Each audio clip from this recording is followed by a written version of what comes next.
Shalom, Bapak Ibu, Saudara yang diberkati oleh Tuhan Yesus. Salam jumpa, salam sehat, salam semangat, salam sejahtera di dalam Yesus Kristus Tuhan. Haleluya. Bapak Ibu dan Saudara yang dikasihi Tuhan, mari kita mau merenungkan mengenai kenaikan Tuhan Yesus Kristus ke sorga.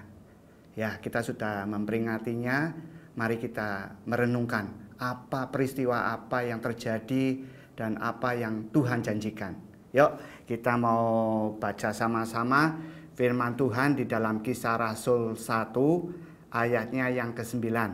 Maaf nih, saya baca dalam aplikasi yang ada di HP, aplikasi Alkitab yang ada di HP Bapak Ibu. Demikian bunyi firman Tuhan. Sesudah ia mengatakan demikian, yaitu Tuhan Yesus ya. Tuhan Yesus nanti Bapak Ibu bisa belajar, dia mengatakan sesuatu untuk kita menjadi saksi, murid-murid menjadi saksi di ayat 8 dan sebelumnya itu ya. Saya lanjutkan lagi. Sesudah ia mengatakan demikian, terangkatlah ia, Tuhan Yesus, terangkatlah Tuhan Yesus disaksikan. Ya, sekali lagi saya ingin garis bawahi kalimat disaksikan. Saya sangat diberkati dengan kalimat disaksikan. Lanjut. Oleh mereka, oleh beberapa murid, lebih dari 1-2 murid, oleh mereka Bapak Ibu. Dan awan menutupnya dari pandangan mereka. Puji Tuhan. Bapak Ibu, tadi saya sudah sampaikan, saya sangat diberkati dengan kalimat disaksikan. Kenaikan Tuhan Yesus disaksikan. Dan Bapak Ibu, kalau kita memperhatikan semua karya Tuhan Yesus, itu semua disaksikan oleh beberapa orang. Ketika kelahirannya di bumi, disaksikan oleh kawanan, para gembala, oleh beberapa orang Majus. Disaksikan, mereka menyembah, disaksikan seorang bayi telah lahir, seorang juru selamat datang ke dunia, disaksikan. Terus apa lagi ya? Ya, ketika Tuhan Yesus disalib, semua mata melihat, beberapa orang yang belum percaya pun melihat. Tentara-tentara yang menyalibkan, yang tidak percaya dia Mesias, menyaksikan dia disalib. Dan murid-murid juga menyaksikan disalib. Peristiwa yang besar lagi, kebangkitan, disaksikan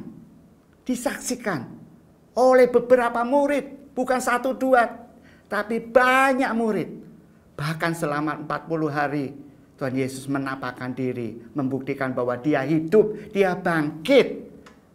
Sampai Thomas pun minta untuk mencucukkan tangannya di telapak tangan Tuhan Yesus yang berlubang oleh paku. Diizinkan Bapak Ibu untuk menyaksikan, untuk membuktikan. Haleluya. Dan ketika Tuhan naik ke sorga, disaksikan. Juga nanti ada peristiwa yang lebih besar dari itu. Dia akan datang ke dunia yang kedua kali. Itu firman Tuhan katakan juga akan disaksikan banyak orang. Haleluya. Bapak Ibu, kalau kita tadi sudah mempelajari dari kedatangannya sampai yang pertama sampai yang nanti yang kedua, disaksikan banyak orang. Juga peristiwa-peristiwa mujizat Tuhan mengadakan kesembuhan, mencelikan mata yang buta, disaksikan Bapak Ibu. Ketika dia mengubah air menjadi anggur, disaksikan banyak orang. Ketika dia menghidupkan Lazarus yang sudah mati, disaksikan Bapak Ibu. Oh haleluya. Bapak Ibu, mari kita baca yuk di 2 Korintus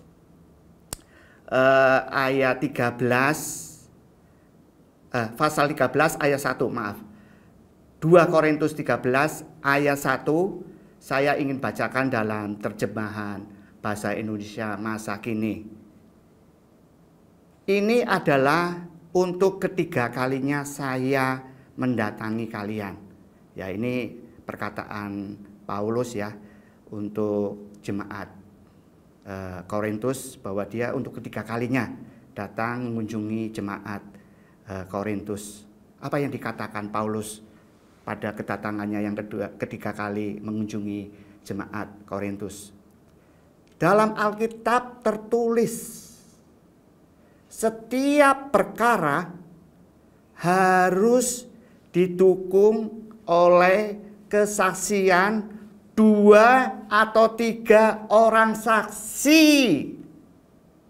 Baru perkara itu apa Bapak Ibu? Sah. Harus didukung kesaksian, melihat 2 atau 3 orang saksi melihat kejadiannya, peristiwanya. Dan dia boleh bersaksi tentang kebenaran apa yang diceritakannya. Baru perkara itu sah, benar. Haleluya. Bapak Ibu, kalau saudara dan saya ada seseorang atau tokoh besar sekalipun, mungkin yang saudara Bapak Ibu kagumi, tokoh yang besar, dia bercerita, aku berbuat sesuatu, wah luar biasa, keajaiban, luar hebat. Tapi pertanyaannya, tidak ada orang yang melihat Bapak Ibu. Tidak ada orang yang menyaksikan. Kita tentu akan bertanya-tanya, ini benar atau mengada-ngada atau cerita untuk membesar-besarkan dirinya atau mengakui bahwa dianya hebat, benar atau tidak Bapak Ibu? Setuju kan? Tidak ada orang yang menyaksikan Bapak Ibu. Dia bohong bisa loh. Dia tidak menyatakan yang sesuatu yang benar, mengada-ngada bisa. Tidak ada saksi. Tapi Tuhan Yesus semua peristiwanya disaksikan. Haleluya. Berbahagialah Bapak Ibu yang ada di dalam Tuhan. Dia mengilhami beberapa orang untuk mencatat peristiwa-peristiwa yang dia saksikan. Diilhami oleh Roh Kudus untuk mengingat kembali, menulis kembali peristiwa-peristiwa besar dan janji-janji firman yang dia katakan, Tuhan katakan, untuk supaya manusia dengar, disaksikan oleh murid dan ditulis oleh murid. Haleluya. Bapak Ibu, ini satu peneguhan iman bagi kita. Dia bukan sembarang tokoh. Dia adalah Tuhan yang melakukan perbuatan-perbuatan besar. Tidak diceritakan dengan dirinya sendiri tanpa ada saksi, tapi disaksikan. Kalau perkara tadi di 2 Korintus 13 ayat 1, kalau perkara atau cerita atau peristiwa yang diceritakan oleh seseorang, oleh tokoh besar pun, kalau disaksikan 2 atau 3 orang lebih, ceritanya, perkara tersebut sah Bapak Ibu. Haleluya. Kita berbahagia. Tuhan Yesus memberi izin kita menyaksikan. Murid-murid menyaksikan, kita mendengar apa yang sudah Tuhan Yesus perbuat. Haleluya. Ini poin yang pertama yang kita bisa pelajari tentang kenaikan Yesus Kristus Tuhan. Poin yang kedua yang ingin saya sampaikan ya Bapak Ibu, bahwa semua yang Tuhan Yesus lakukan itu adalah dasarnya kasih Bapak Ibu. Kasih akan manusia. Karena manusia adalah ciptaannya. Dia ingin senantiasa bersama ciptaannya. Tidak mau terhilang. Tidak mau mereka binasa. Tapi ingin hidup bersama ciptaannya selama-lamanya Bapak Ibu. Sehingga dari kelahirannya, kalau bukan karena kasih Tuhan, dia tidak akan datang ke dunia. Tapi karena kasih-Nya yang besar, dia tahu manusia telah berdosa. Saudara dan saya telah berdosa. Nenek moyang kita telah berdosa. Dan kita pun yang saat ini masih hidup, masih melakukan dosa-dosa. Tuhan tahu tidak ada penebusan bagi manusia yang berdosa dengan kekuatannya sendiri, dengan perbuatan baiknya sendiri. Perlu kasih Tuhan yang mau berkorban di kayu salib. Dia rela datang. Dia disalibkan menjadi domba. Digambarkan di Perjanjian Lama, domba yang disembelih tiap tahun untuk penebusan dosa. Tapi itu tidak bisa. Tidak bisa, domba-domba yang dikorbankan itu tidak bisa. Harus domba manusia. Domba Allah. Yesus Kristus Tuhan. Yang dapat menghapus seluruh pelanggaran dosa-dosa manusia. Itu perbuatan kasih Bapak Ibu. Dan kenaikan Tuhan Yesus Kristus, saya bersyukur, itu adalah perbuatan kasih Bapak Ibu. Kenapa? Ayo kita baca, yuk. Kita baca ya. Di Yohanes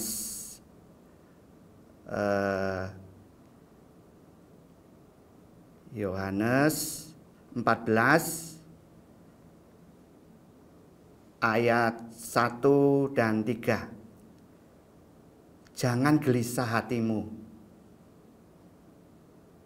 Percayalah kepada Allah. Percayalah juga kepadaku, kepada Tuhan Yesus. Di rumah Bapakku banyak tempat tinggal.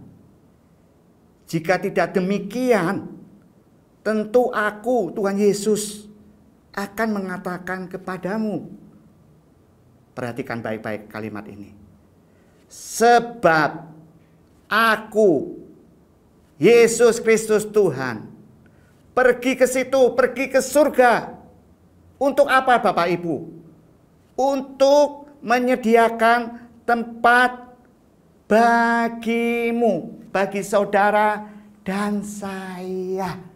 Haleluya. Itu suatu kasih yang luar biasa. Dia naik ke surga, menyediakan tempat bagi kita di surga nanti bersama Dia selama-lamanya. Saya belum melihat Bapak Ibu dan belum pernah mendengar, bahkan membaca ada seorang tokoh atau seseorang atau bahkan tokoh yang besar pun yang berani berkata, aku menyediakan tempat bagimu di surga. Tidak ada orang yang berkata demikian Bapak Ibu. Tapi Yesus Kristus, Dia naik ke surga dan Dia ngomong kepada kita, jangan gelisah, percayalah kepadaku. Aku naik ke surga karena aku mengasihimu. Aku menyediakan tempat di surga untukmu nanti ketika engkau dipanggil pulang. Atau ketika engkau menyambut Dia datang yang kedua kali. Yesus Kristus saja yang hanya berjanji dan dapat menyediakan tempat di surga. Karena surga adalah miliknya. Sehingga Dia dapat berbuat sesuatu. Seseorang yang memiliki pasti dia dapat menyediakannya. Sehingga tidak ada tokoh di dunia ini pun, dahulu, sekarang, mungkin yang akan datang, tidak ada akan tokoh yang dapat menyediakan tempat di sorga bagi manusia. Hanya Yesus Kristus Tuhan. Dan dia ajarkan Bapak Ibu, kalau di dunia mungkin kita bisa punya rumah ya Bapak Ibu ya. Kita bekerja, kita berusaha, dan kita ngomong, wah karena aku bekerja, aku berpenghasilan, aku punya usaha, aku mampu beli rumah mewah, bahkan lebih dari satu Bapak Ibu. Dia sombong. Sesungguhnya kalau Tuhan tidak memberkati usahanya, pekerjaannya, dia juga tidak dapat membeli rumah di dunia ini. Tapi karena berkat Tuhan dia dapat memiliki. Atau mungkin kita sebagai karyawan Bapak Ibu, kita dapat mengangsur, ambil KPR di perbankan. Banyak perbankan menyediakan kredit pembiayaan untuk kita bisa memiliki rumah di dunia ini. Dengan mengangsur, memotong sebagian gaji kita. Bapak Ibu, rumah di surga gak ada KPR-nya loh Bapak Ibu. Bukan karena usahamu loh. Engkau bisa kaya di dunia, kamu sekaya apapun, kamu tidak bisa membeli rumah di surga. Biarlah ini menjadi kesadaran kita. Terus bagaimana supaya kita bisa tinggal bersama dia selama-lamanya di kekekalan? Yuk kita baca yuk. Ini ayat 6 ya. Di Yohanes 14 tadi ayat yang ke-6. Ini Tuhan Yesus mengatakan. Kata Yesus kepadanya, Akulah jalan dan kebenaran dan hidup. Tidak ada seorang pun yang datang kepada Bapa.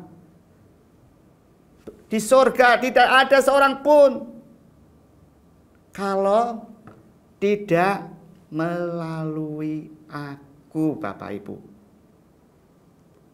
Tokoh yang berani berkata jalan, kebenaran dan hidup hanya Yesus. Tokoh yang dapat menyediakan tempat di surga hanya Yesus. Pertahankan imanmu, jangan goyah. Hari-hari ini imanmu sedang digoncang. Iblis tidak suka manusia tinggal bersama dia di kekekalan di surga nanti. Dia ingin berkumpul. Iblis ingin berkumpul banyak orang di neraka. Ayo pertahankan imanmu. Ayo ingatkan teman-temanmu, saudaramu, familimu, kenalanmu untuk percaya Yesus Kristus Tuhan. Dialah jalan, kebenaran dan hidup. Dan dialah yang menyediakan tempat di surga, bukan orang lain. Haleluya, haleluya, haleluya. Bapak Ibu, poin yang ketiga, kenaikan Tuhan Yesus itu membuat ada seorang penolong. Yuk kita baca di Yohanes 14 ayatnya yang ke-5 sampai 17. Demikian bunyi firman Tuhan.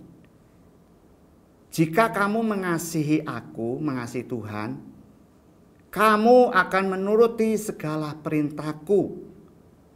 Aku, Tuhan Yesus, akan minta kepada Bapa, dan Ia akan memberikan kepadamu seorang penolong yang lain, supaya Ia, yaitu roh penolong itu, menyertai kamu selama-lamanya. Tuhan Yesus naik ke surga, tapi kita tidak dibiarkan yatim piatu. Ayat 17, yaitu roh kebenaran. Dunia tidak dapat menerima dia, sebab dunia tidak melihat dia dan tidak mengenal dia. Tetapi kamu mengenal dia, sebab ia menyertai kamu dan akan diam di dalam kamu. Perhatikan baik-baik ayat yang ke-18. Aku, Tuhan Yesus yang sudah naik ke sorga tidak akan meninggalkan kamu sebagai yatim piatu. Jangan sedih Bapak Ibu. Tuhan Yesus naik ke sorga, menyediakan tempat bagimu. Dan tidak membiarkan engkau, saudara dan saya di dunia ini sebagai seorang yatim piatu. Aku akan datang kembali. Itu yang pertama. Dia akan datang kembali.